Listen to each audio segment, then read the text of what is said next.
Kokololukpoe, kokolofundokpoe, kokololukpoe. Une plume de poulet représente un poulet entier. Une plume de poulet représente un poulet entier. Si vous y prêtez attention, vous allez entendre souvent ça de la bouche des Bokono lorsqu'ils font les sacrifices du Fa.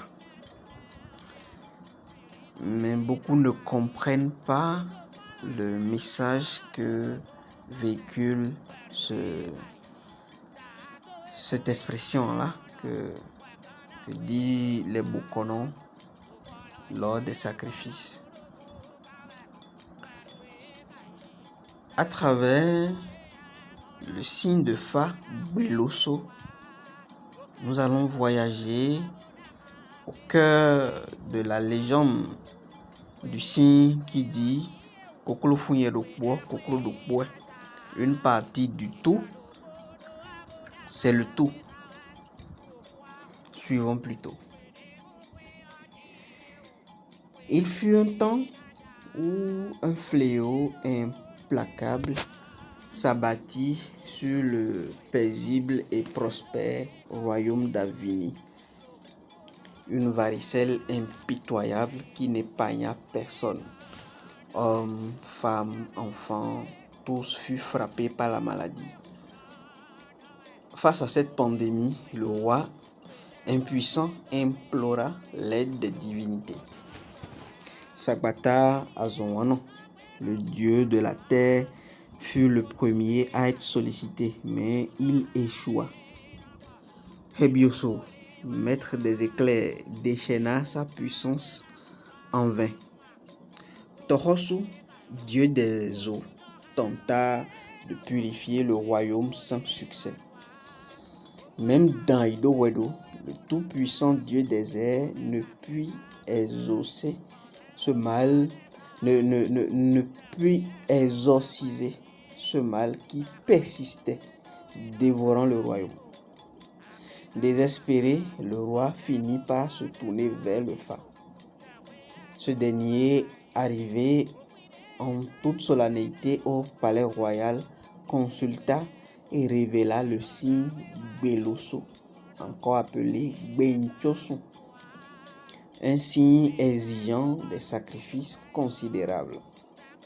Le roi trouva les sacrifices trop onéreux, mais vu la souffrance de son peuple, et bien qu'il soit réticent, il ordonna à ce qu'on puisse rassembler tout ce dont le Fa demandait et lui remettre pour qu'il puisse exécuter le sacrifice et les rituels qu'il faut pour conjurer le mauvais sort. Et entre autres, le Fa avait demandé 41 cabris, 41 bœufs, 41 coqs, 41 poules, 41 dindes, 41 pintades, 41 canards, 41 pâtes rouges, 41 pâtes blanches, 41 boules d'acassa, 41 coris, 41 coudées de pain blanc, 41 coudées de pain rouge, 41 coudées de pain noir, 41 coudées de pain gris et 41 litres d'huile de palme. Le Fa avait demandé tout ça. On lui a tout donné et le Fa emporta ces éléments vers un lieu sacré au cœur du royaume pour y accomplir le rituel. Et à cause des nombreuses occupations auxquelles le roi est assujetti, il délégua sa femme, la reine, pour le représenter et exécuter les rituels. Donc, devant ses yeux, devant les yeux de la reine, le Fa préleva uniquement plumes et poils des animaux avant d'accomplir le rituel au fond d'un vaste trou. Et après les sacrifices, le Fa a emporté tous les animaux avec lui, chez lui à la maison. Presque instantanément, après le rituel du Fa, après avoir fermé le trou, la maladie recula et les malades commençaient par retrouver la santé et le royaume revint prospère et toutes les activités commencent à redémarrer au sein du royaume. Mais la reine, qui a été témoin de la scène, retourna au palais et rapporta fidèlement au roi tout ce qui s'est passé, tout ce qu'elle a vu, notamment le fait que le phare a emporté tous les animaux intacts. Le roi, furieux et se sentant dupé par le phare, convoqua en même temps le phare et commença par l'interroger. As-tu réellement sacrifié les animaux mis à ta disposition? Où sont-ils maintenant? J'ai appris de source sûre qu'aucun des animaux demandés n'a été tué. Tu t'es seulement contenté de prélever leurs poils et plumes, avoue-le. Mais le phare reste imperturbable. Il affirma que tout avait été accompli comme il se devait. Mais le roi, convaincu du contraire, ordonna que l'on ouvre le trou sacrificiel pour en avoir le cœur net. Mais le phare protesta. Majesté, vous avez été mal informé. Tous les animaux et éléments demandés ont été bel et bien utilisés pour exécuter les sacrifices. Je ne vous conseille pas d'ouvrir à nouveau le trou sacrificiel. Le mal qui sévit dans le royaume a été exorcisé dans le trou. L'ouvrir à nouveau libérera le mal qui risque de se répandre à nouveau sur tout le royaume. Faux! C'est un faux prétexte, rétorqua le roi, qui, tout furieux, demanda à ce que l'on ouvre le trou. C'est ainsi que pour vraiment se convaincre, le roi décide de conduire le phare bon gré et mal gré devant le trou sacrificiel et ordonna à ses sbires d'ouvrir le trou. Et une fois que le roi et le phare sont devant le trou, avant d'ouvrir le trou, le phare a prononcé quelques paroles magiques indiscrètement. Le phare disait Koklo fun dokpo koklo dokpo et donc bo fun dokpo bo dokpo pakpa fun dokpo pakpa dokpo nyimbu fun dokpo nyimbu dokpo. En français, cela veut dire une partie du tout, c'est le tout. Une plume de poule, c'est une poule. Un poil de mouton, c'est un mouton. Une plume de canard, c'est un canard. Un poil de bœuf, c'est un bœuf. Le phare a discrètement prononcé ces paroles magiques. Et lorsque le trou fut ouvert, l'horreur frappa. Tous les animaux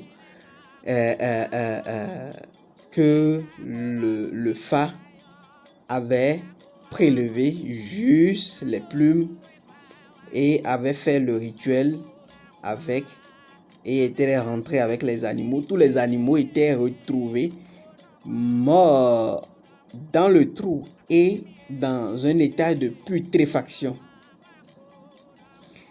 La maladie qui avait été conjurée par le phare s'est réveillée et commença à nouveau par se propager dans tout le royaume.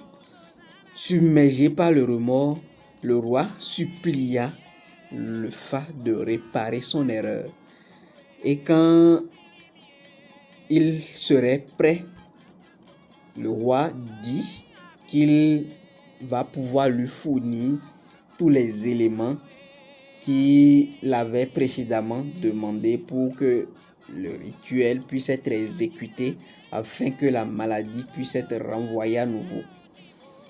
Et d'une voix grave, le Fa déclara: Majesté, cette fois, je n'aurai besoin ni de bétail ni de volaille. Il n'existe qu'un seul moyen de restaurer l'équilibre.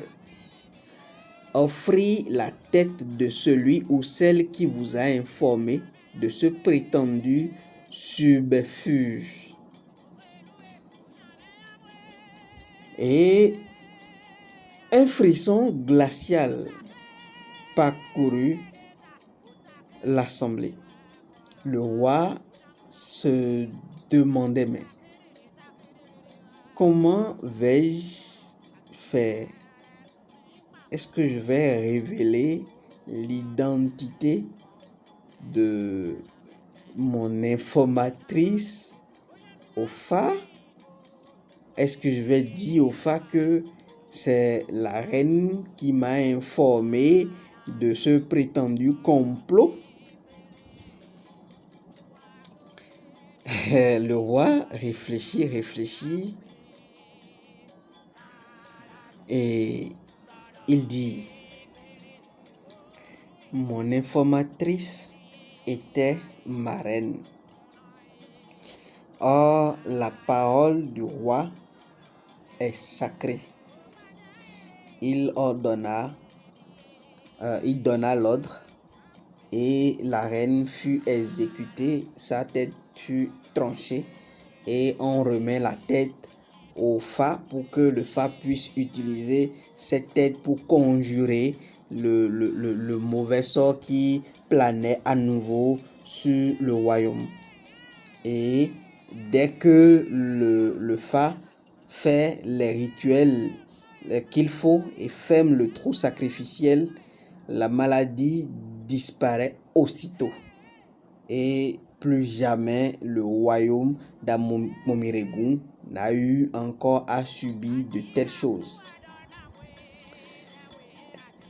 Depuis lors, un rituel appelé Azonyi fut instauré pour expulser maladies et malédictions, qu'elles soient physiques ou financières.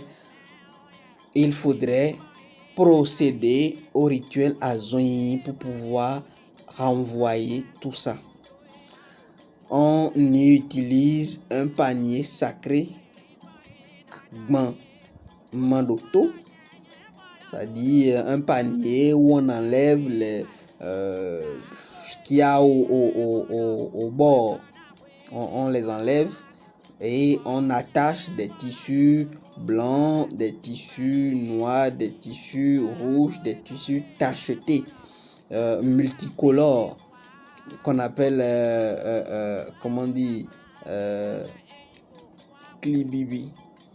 Et tous ces l'exécution, après avoir exécuté le rituel, on prend le panier dans lequel se trouvent des pâtes blanches, des pâtes rouges, et puis on va donner ça à Sagbata-Zun ou chez Tolegba pour pouvoir conjurer ce mauvais sort. Et ce rite vise à rétablir l'ordre, la santé et la prospérité au sein d'une communauté ou au sein d'un royaume. Dès lors, une leçon fut transmise aux hommes natifs de ce signe. Choisis une épouse sachant garder le silence, car la parole peut aussi bien sauver que détruire. Les épouses de ceux qui ont le signe Benchosu doivent garder ou doivent cultiver le silence, car la parole peut aussi bien sauver que détruire.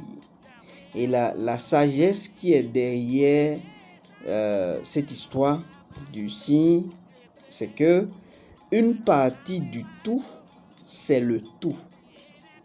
Une partie du tout, c'est le tout. On ira un peu loin et on va expliquer quelques résumés allégoriques, quelques allégories ici, qui dit Gbekpo wuli agbanli bo gbligli peto. Et le Gbekpo wuli agbanli bo gbligli peto, c'est-à-dire la panthère attrape une antilope et déjà le bruit parcourt toute la savane. La panthère attrape une antilope et déjà le bruit parcourt toute la savane. Les natifs de ceux-ci ont souvent du mal à dissimuler leur prospérité. Lorsqu'ils connaissent une ascension, il faudrait qu'ils savent raison garder à des moments donnés sur tout ce qui concerne leur évolution. Le fait dit qu'il s'agisse de rentrée d'argent ou d'opportunité, leur entourage le perçoit immédiatement. Cela suscite convoitise et sollicitation incessante, menaçant d'engloutir toutes leurs ressources. La discrétion et la modestie sont donc essentielles pour préserver ce qu'ils possèdent. C'est très très important.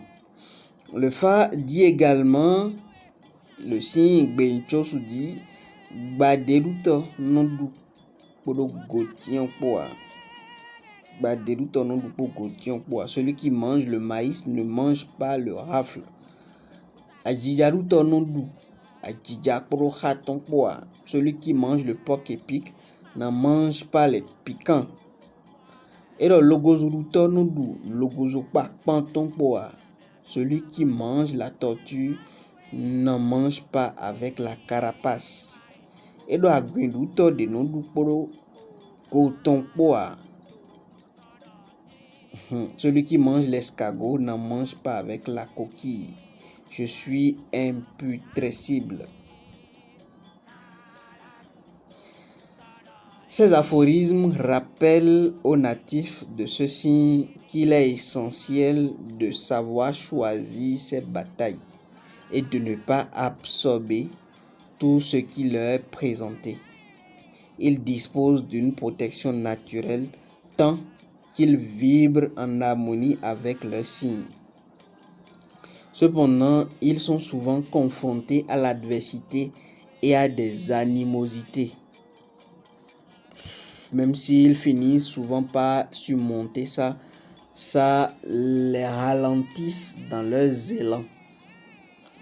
Le Fa dit l'un de leurs plus grands défauts est leur tendance à sous-estimer les autres ou à sous-estimer certaines situations, ce qui leur cause des préjudices regrettables. Le signe Gbenchosu dit également Adisino Kwe Ami nous Kwe Kotonwa non pour Kotonwa. Et doit dire sinon Kwe Ami nous Kwe Kotonwa non pour Kotonwa. Et doit Ruzube. Kunko Ruzube. Lorsque la mousse rencontre l'huile, elle ne peut continuer à tenir le même langage. Moi, la mort, j'ai déjà changé de langage.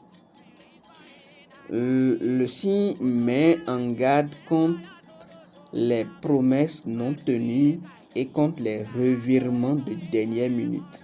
Les natifs doivent toujours avoir une alternative prête en cas de déception, c'est-à-dire prévoir un plan B.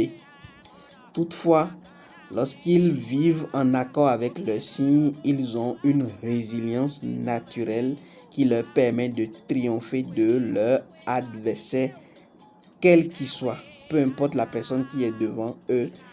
Lorsqu'ils vibrent positivement avec leurs signes, ils triomphent toujours de leur combat. Le signe Gbenchosu dit également Gbenchosu ero awado deo voduna wanwe. Awado deo betona wanwe. Awado deo yewelena wanwe. Il te sera fait tel que tu l'auras fait aux divinités, aux hommes et aux esprits. Les natifs de ce signe doivent cultiver la générosité. Ils doivent cultiver la générosité. Ce qu'ils donnent leur sera toujours rendu. Et leur altruisme leur ouvre de nombreuses opportunités. Il leur est aussi fortement déconseillé de se plaindre, et mon nom ça vaut, quelle que soit la situation. La gratitude attire davantage d'abondance et leur permet de bénéficier des bienfaits de leur signe. Benchosun signifie d'ailleurs littéralement rendons grâce. Benchosun, rendons grâce. Benchosun, rendons grâce. Après cet exposé du signe Benchosun, je vais vous donner quelques interdits et recommandations ainsi que les divinités qui sont présentes sur le signe. Comme recommandation, je vous recommande d'exprimer de la gratitude en toutes circonstances. Cultiver la générosité et éviter toute pingrerie. Je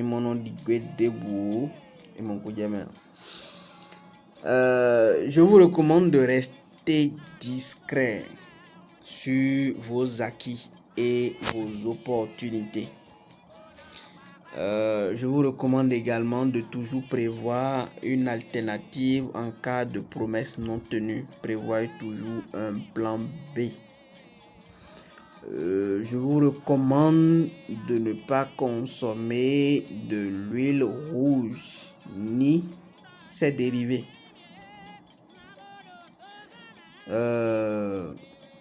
Évitez la consommation de mil, de gombo, de sorgho, de viande de porc et des céréales grillées. Bade zero dojilo menzo platon kabi kwekwe zero dojilo menzo platon. Évitez la consommation. Ça y va pour maintenir vos acquis. Sinon, nous est frité dans l'homme. Je vous recommande de ne pas boire de la bouillie fumante à base de la farine de maïs.